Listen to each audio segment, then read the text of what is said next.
کام والا بننے کے لیے اللہ رب العزت کام کرنے والوں کو ان حالات ان ناگواریوں سے ضرور گزاریں گے جن حالات اور ناگواریوں سے انبیاء علیہ السلام کو گزارا ہے۔ جو شخص ناگواریوں کے برداشت کرنے کے لیے اور اس راستے میں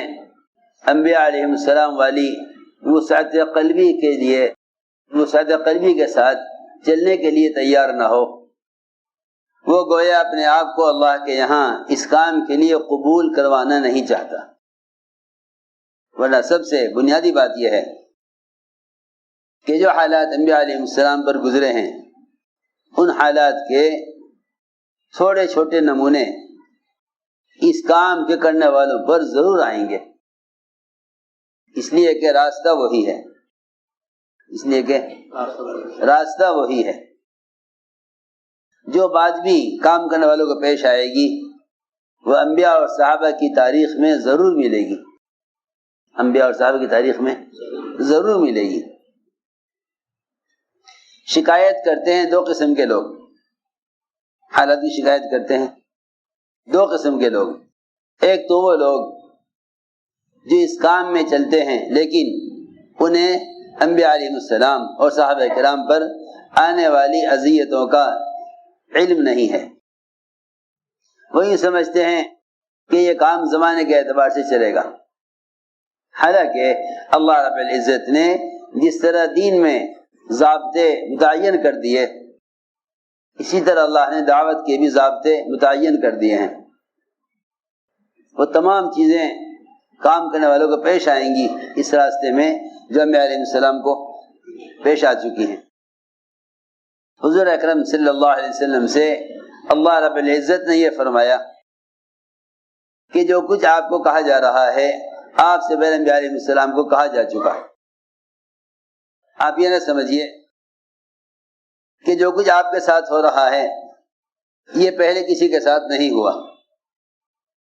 جو کچھ آپ کے ساتھ ہو رہا آپ سے پہلے کسی کے ساتھ نہیں ہوا، آپ یہ مت خیال کیجئے، بلکہ یہ فرمایا ما یقال لک الا ما قد قیل للرسل من قبلک، کہ جو کچھ آپ کو کہا جا رہا ہے آپ سے پہلے انبیاء علیہ السلام کو کہا جا چکا۔ حضور اکرم صلی اللہ علیہ وسلم پر اس کام کے کرنے میں جو تکلیفیں اور اذیتیں آئیں آپ ان تکالیف و اذیتوں میں پچھلے انبیاء سے آگے بڑھ گئے، پچھلے انبیاء سے آگے بڑھ گئے۔ آپ نے فرمایا اوذیت فی اللہ ما لم یوذ احد، اس دعوت الی اللہ کی کوشش اور محنت میں جو اذیتیں مجھے دی گئی ہیں اور مجھ سے پہلے انبیاء علیہ السلام کو نہیں دی گئیں، مجھ سے پہلے انبیاء علیہ السلام کو نہیں دی گئیں۔ حالانکہ بعض انبیاء علیہ السلام وہ ہیں جنہیں آرے سے چیر دیا گیا، سر سے لے کر پیر تک دو ٹکڑے کر دیے گئے آرے سے، ایسے بھی انبیاء علیہ السلام ہیں۔ لیکن حضور اکرم صلی اللہ علیہ وسلم اذیت میں آگے کیسے بڑھ گئے، اس کی چند وجوہات ہیں جنہیں کام کرنے والوں کا سمجھنا بہت ضروری ہے۔ سب سے پہلی وجہ تو یہ ہے، سب سے بنیادی وجہ یہ ہے کہ آپ صلی اللہ علیہ وسلم نے احسان کرنے والوں اور اذیت دینے والوں ان دونوں کی ہدایت کی تمنا برابر رکھی، ان دونوں کی تمنا برابر رکھی، احسان کرنے والے اور اذیت دینے والے ان دونوں کی ہدایت کی تمنا برابر۔ جتنی ہدایت کی تمنا اور کوشش ابو طالب کی ہے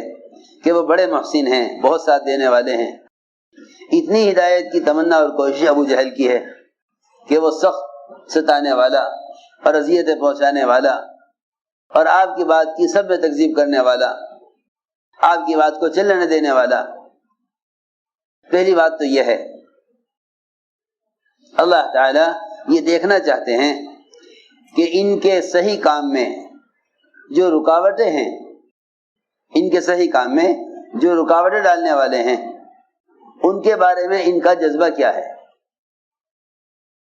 ان کے بارے میں ان کا جذبہ کیا ہے۔ یہ بہت ضروری بات ہے جو میں عرض کر رہا ہوں۔ سب سے بڑا امتحان کام کرنے والوں پر یہ آئے گا کہ اللہ رب العزت یہ دیکھنا چاہیں گے کہ کام کرنے والوں کا اندر کا جذبہ میری مخلوق کے بارے میں کیا ہے،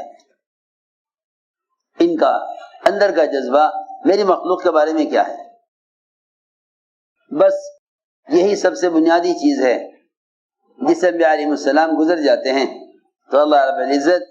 ان کو اپنے کام کے لیے منتخب کر لیتے ہیں۔ سب سے بنیادی چیز یہ ہے۔ لیکن اگر جذبہ انتقام کا ہو کہ ہم ستانے والے سے بدلہ لیں گے، تو یہ کہیں کہ انتقام کا جذبہ اور صبر یہ دونوں آپس میں ایک دوسرے کے بالکل خلاف ہیں۔ یہ دو جذبے ایک دل میں جمع نہیں ہو سکتے، یہ دو جذبے ایک دل میں جمع نہیں ہو سکتے کہ جذبہ انتقام کا بھی ہو اور جذبہ صبر کا بھی ہو۔ جو انتقام کے جذبے کے ساتھ یہ کہتے ہیں ہاں ہم صبر بھی کر رہے ہیں، وہ صبر کرنے میں سچے نہیں ہیں، وہ صبر کرنے میں سچے نہیں ہیں، وہ صبر کرنے میں سچے نہیں جو انتقام کا جذبہ رکھتے ہوں اور صبر کرتے ہوں۔ تو میں نے عرض کیا کہ حضور اکرم صلی اللہ علیہ وسلم انبیاء علیہ السلام سے اذیتوں میں اس لیے آگے بڑھ گئے کہ آپ صلی اللہ علیہ وسلم کا معاملہ ستانے والوں کے ساتھ اس سے بھی زیادہ بڑھ کر احسان کرنے کا تھا، جتنا احسان آپ احسان کرنے والوں پر نہیں کرتے تھے۔ خوب سمجھنا بات کو، خوب سمجھنا بات کو۔ انصار نے آپ کا ساتھ دیا، انصار نے آپ کو مدینے میں ٹھکانہ دیا، آپ کا ساتھ دے کر سارے عرب کے قبائل سے انصار نے دشمنی مول لی۔ یہ لوگ بہت مطمئن اور اطمینان کے ساتھ یہود و نصارہ کے درمیان رہا کرتے تھے، لیکن سب سے زیادہ جو انصار پر حالات آئے حضور اکرم صلی اللہ علیہ وسلم کو مدینے میں ٹھکانہ دینے پر آئے۔ سارے عرب کے قبائل ان کے خلاف ہو گئے، انصار نے ان سارے حالات میں آپ کا ساتھ دیا۔ لیکن جب فتح مکہ ہوا خوب مال آیا، آپ نے وہ سارا مال آپ نے کفار مشرکین اور جو نئے اسلام میں داخل ہوئے تھے ان پر خرچ کیا، اور مہاجرین کو دیا، انصار کو کچھ ایک پیسہ بھی، ایک چونی بھی نہیں دی، انصار کو ایک چونی بھی نہیں دی۔ یہ بہت غور کرنے کی بات ہے۔ جن آپ پر احسان کیا آپ نے ان کو کچھ نہیں دیا، جن آپ کو ستایا مکے سے نکالا آپ نے ان پر سب سے پہلے احسان کیا۔ انصار میں یہ بات چل گئی کہ محمد صلی اللہ علیہ وسلم پر اپنے وطن والوں کی محبت لوٹ آئی ہے، انہوں نے ان کو نکالا، ان کی قدری کوششیں کی، ان کے کام رکاوٹ بنے۔ اب مال آیا تو آپ نے سارا مال ان کو دیا جنہوں نے آپ کو ستایا، حالانکہ ہم نے آپ کا ساتھ دیا، ہم نے آپ کو مدینے میں ٹھکانہ دیا، مکے والے آپ کی تکذیب کرتے تھے، ہم نے آپ کی تصدیق کی، مکے والوں نے آپ کو نکالا، ہم نے آپ کو ٹھکانہ دیا۔ آپ نے انصار کو جمع کیا اور انصار کو جمع کر کے یہ فرمایا کہ انصار، مجھے یہ بات پہنچی ہے کہ تم نے یہ کہا ہے کہ سارا مال مہاجرین کو دے دیا، انصار کو نہیں دیا، حالانکہ انصار نے آپ کو یوں ساتھ دیا ہے۔ آپ نے فرمایا کہ اے انصار یہ بتلاؤ، اگر سارے یہ مکے والے اپنے گھروں کے اندر مال لے جائیں اور تم انصار اللہ کے رسول کو اپنے گھر لے جاؤ تو تم کیا چاہتے ہو؟ انصار سب روئے اور رو کر یہ کہا کہ ہمیں صرف اللہ کے رسول چاہیے اور کچھ نہیں چاہیے۔ اس کا اصل مقصد یہ تھا کہ کام کرنے والے تو وہ ہوتے ہیں جو پوچھے جانے کے منتظر بھی نہیں ہوتے، اصل انصار وہ ہوتے ہیں کہ جو دین کی نصرت کرنے میں سب کچھ لگانے کے بعد بھی کسی چیز کا مطالبہ نہ کریں. انصار نے کہا ہم میں سے کسی نئے آدمی نے یہ بات کہی ہوگی، پرانے میں سے یہ بات کسی نے نہیں کہی. میں نے عرض کیا کہ حضور اکرم صلی اللہ علیہ وسلم نے ستانے والوں پر احسان کیا اور احسان کرنے والوں کو کچھ نہیں دیا. احسان کرنے والوں کو کچھ نہیں دیا. اس میں ایک امتحان تو یہ تھا کہ آیا یہ انصار دین کے مددگار اللہ کے حکم کی وجہ سے ہیں، یہ دین کے مددگار اس لیے ہیں کہ ان کو مال دیا جائے تو یہ چلتے رہیں، انہیں مال نہ دیا جائے تو یہ کام چھوڑ دیں. یہ قیامت تک آنے والے کام کرنے والوں کو بتلا دیا گیا کہ انصار وہی ہوں گے، دین کے مددگار تو وہی ہوں گے کہ جن کا کوئی مطالبہ نہیں ہوگا، جن کا کوئی مطالبہ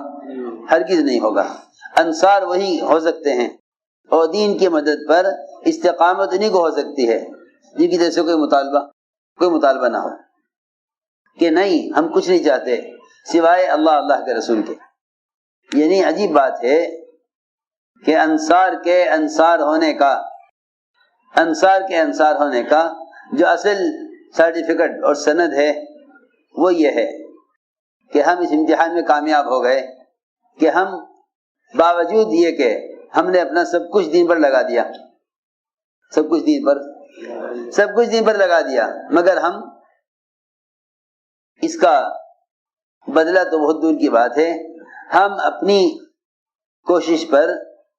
آپ سے شاباشی بھی نہیں چاہتے. اس لیے کہ میرے دوستو عزیزو، دین کی نصرت کے لیے سب سے بنیادی شرط اخلاص ہے.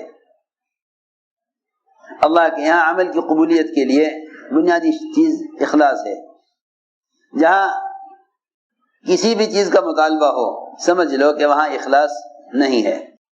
اس لیے کہ صحیح روایت میں ہے کہ جس کی کوشش اور محنت وہ دنیا کے لیے ہو اس کو دنیا مل جائے گی، جس کی کوشش اور محنت مال کے لیے اس کو مال مل جائے گا. لیکن اللہ کے رسول تو صرف اس کو ملیں گے جس کی نیت اور ارادہ صرف اللہ کو راضی کرنے کا ہو. میں نے عرض کیا کہ حضور اکرم صلی اللہ علیہ وسلم کے اذیتوں میں سب سے بنیادی اذیت یہ ہے کہ آپ نے ستانے والوں پر احسان کیا. حضور اکرم صلی اللہ علیہ وسلم کے اذیتوں میں سب سے بنیادی اذیت یہ ہے کہ آپ نے ستانے والوں پر احسان کیا، ستانے والوں پر احسان کیا.